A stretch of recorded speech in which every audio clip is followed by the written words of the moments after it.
What's going on, team? Jeff Nail here, reporting live. Just messing with my eyes right now.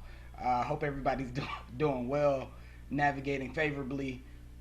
Still a lot going on in the world, and yet and still we are here. So yeah, I've got my static ask right now, which is an October 2nd game night event with Big Brothers Big Sisters. We are going to have a good time for a great cause with some great people, break the monotony, have some interaction with some strangers via Zoom, break out of the comfort zone, make you a little bit better for your more professional video conferencing calls, right? Get yourselves off mute. You know, it's practice getting yourself off mute, practice getting there on time, practice staying in the event for the entire time without having to log out and log back in. Maybe not getting frozen, all that good stuff. Um, so the ask, I have a team. We are approaching the last leg, if you will. The event is October 2nd. Um, let's see here. Almost to the individual goal of $500 that I am raising. We still have some opportunities for table sponsors to get your name out there. There's a raffle going on right now where you can win some cool things. What else we got?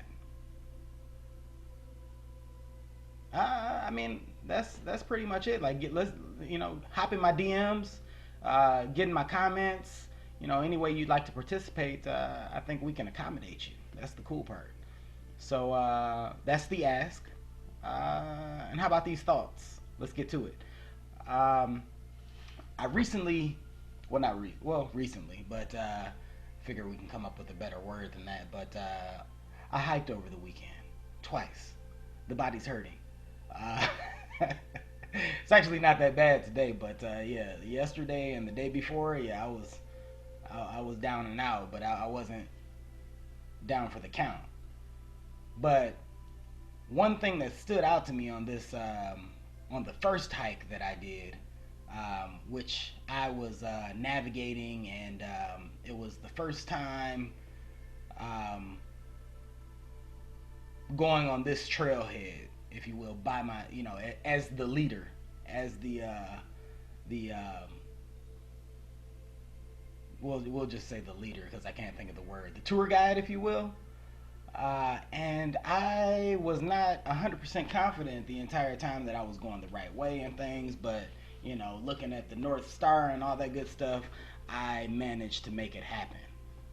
However, at one point of this said hike, there is a point where you have to, make a circle because you have to circle back. Because you can go in, it's the hike, the trail kind of spider webs into several different directions, several different trailheads.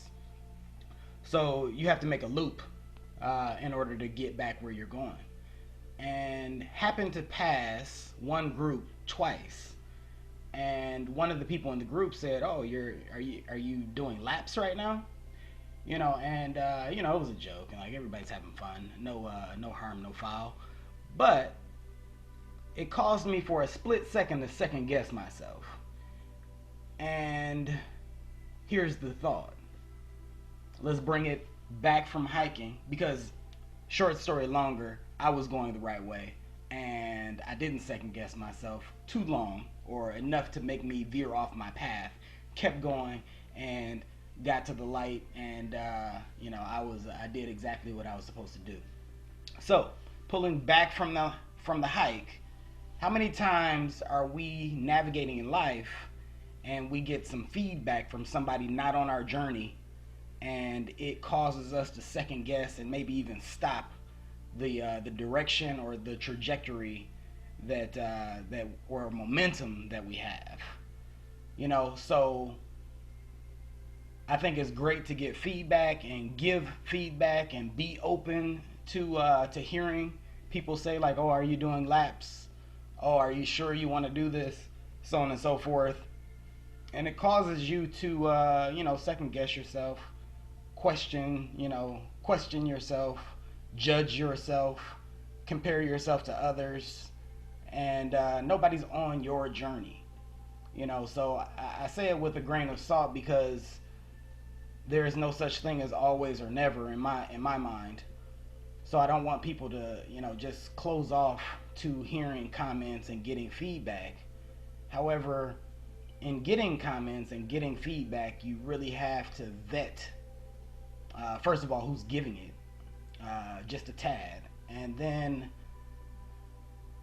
understand if those people or that person truly understands your journey. Because I feel so often when we get feedback or advice, we don't necessarily share the full story. Even if we want to, it's kind of hard to share the entire story. And if the person giving advice doesn't ask questions for clarity, typically they're not going to understand all of the content in order to give a great piece of advice. So I would what I took from that interaction and other interactions similar to that is that we have to get really good at sharing as many details as we can and encouraging the person that we're getting advice from to ask a lot of questions for clarity.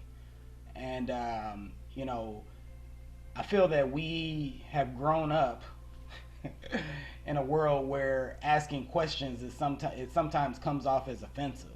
Asking why, and challenging somebody in that capacity. However, I feel that was that's an kind of like an amateur approach, because like we should always welcome questions and not take offense to questions, because questions not only give the person that you're talking to additional clarity, but it might give the person being asked the questions clarity as well, in terms of getting some indirect feedback to understand, like, hey, am I doing this right? Or, hey, does this mindset actually work? Is this mindset actually fluid? And being able to bob and weave and navigate, the extremes. So, all that said, I would definitely encourage folks to get better at sharing all the details, and I would add from an unbiased, or not from an unbiased, and be as unbiased as you can.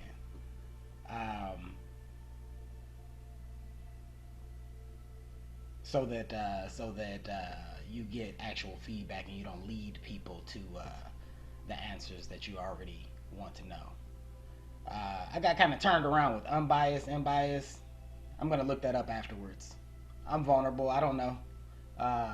Kind of get your butterflies in your stomach. Kind of get a little antsy once you turn on the camera and see this blue light.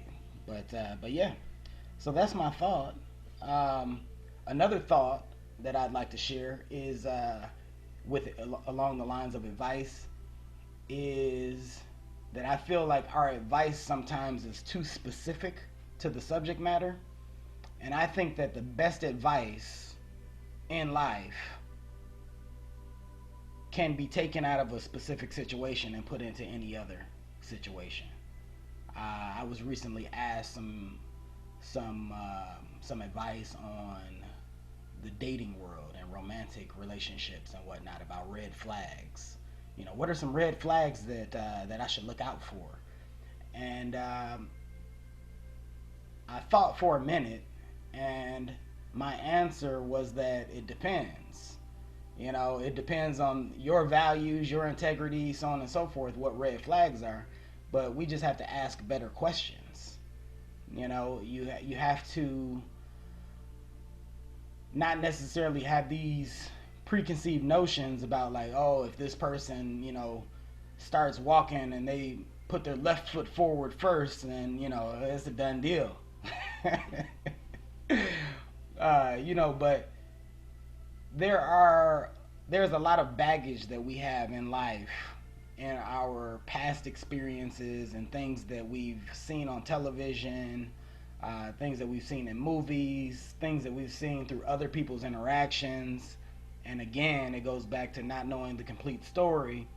We create these red flags that don't necessarily mean anything. There's similarities and commonalities, but they don't necessarily mean what we think they mean at all times.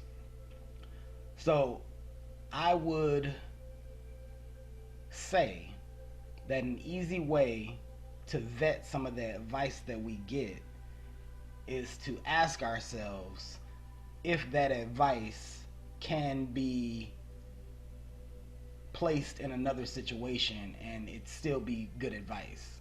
I don't know if that makes sense, like, because it's in my head right now and that's just my thought process. But I feel like, advice is oftentimes a little bit too specific. And when giving advice, my mentality is not to make the decision for other people. My advice is meant to help that person to think out the situation themselves and make the decision that works best for them and not me, if that makes sense. So that is my thought. I hope that that resonated. I hope that you will heed my ask in terms of the last minute kick for the Big Brothers Big Sisters game night, October 2nd. Last time I apologized for finger wagging, but that finger wag, it got some donations. So yeah, I won't finger wag you this time, but appreciate everybody that's participated. Appreciate everybody that's watching. Appreciate everybody that's commenting, liking, sharing. That's pretty awesome. And as always, until next time. Let's see if I can navigate to this stop button.